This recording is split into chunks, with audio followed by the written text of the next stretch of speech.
সর্ষের মধ্যে ভূত প্রবাদটির সঙ্গে মিলে গেল চট্টগ্রাম বন্দরে আমদানি নিষিদ্ধ আফিম তৈরির কাঁচামাল পপি বীজ আটকের ঘটনা। এক সপ্তাহের ব্যবধানে চট্টগ্রাম বন্দরে পাকিস্তান থেকে আনা আমদানি নিষিদ্ধ পপি বীজ ও চীন থেকে আনা ঘন চিনির দুটি চালান জব্দের পর শুরু হয়েছে তোলপাড়। প্রভাবশালী সিন্ডিকেটের সহযোগিতায় আন্তর্জাতিক চোরাকারবারিরা নিরাপদ রুট হিসেবে ব্যবহার করছে বন্দরকে। একের পর এক আমদানি নিষিদ্ধ পণ্যের চালান আটক হলেও ধরাছোঁয়ার বাইরে থেকে যাচ্ছে হোতারা। ধরা না পড়ার কৌশল হিসেবে কন্টেনারের সামনের দিকে বস্তায় রাখা হয় পাখির খাদ্য আর ভেতরে পপি বীজ। তবে সে সুরক্ষা হয়নি। গত 6 নভেম্বর 6.5 কোটি টাকার বেশি মূল্যের 24,960 কেজি পপি বীজ জব্দ করে কাস্টমস।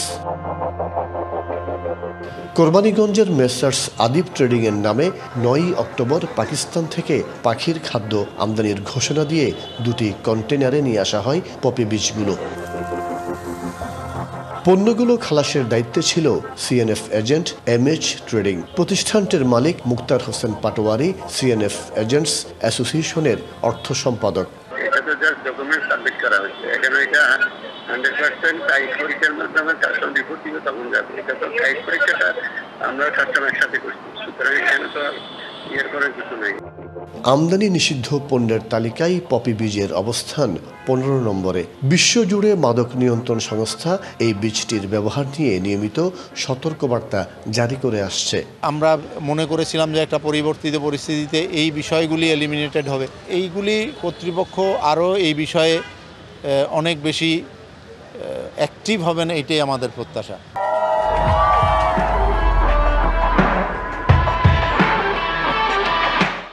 দশই নভেম্বর রাজধানীর আমদানিকারক প্রতিষ্ঠান এসপি ট্রেডার্স চীন থেকে পলি অ্যালুমিনিয়াম ক্লোরাইড ঘোষণায় 39 টন ঘন চিনি আমদানি করে। পণ্য খালাসের সিএনএফ এজেন্ট ছিল সিবার্ট কর্পোরেশন।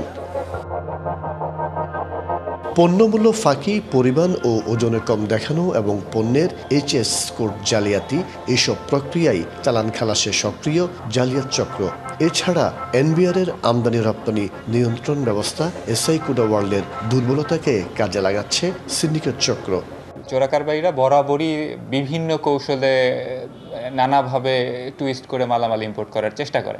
এর মাধ্যমে আমরা যারা ঝুঁকিপূর্ণ আমদানিকারক আছেন আমরা তাদের বিষয়ে সচেতন আছি, আমরা তাদেরকে অবজারভেশনে রেখেছি এবং আমরা চেষ্টা করছি এগুলো কিভাবে প্রিভেন্ট করা যায়।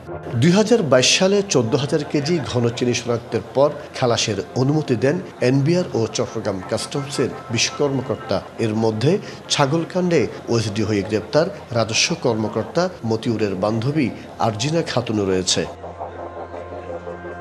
মাসুদুল হক, ডিবিসি নিউজ, চট্টগ্রাম।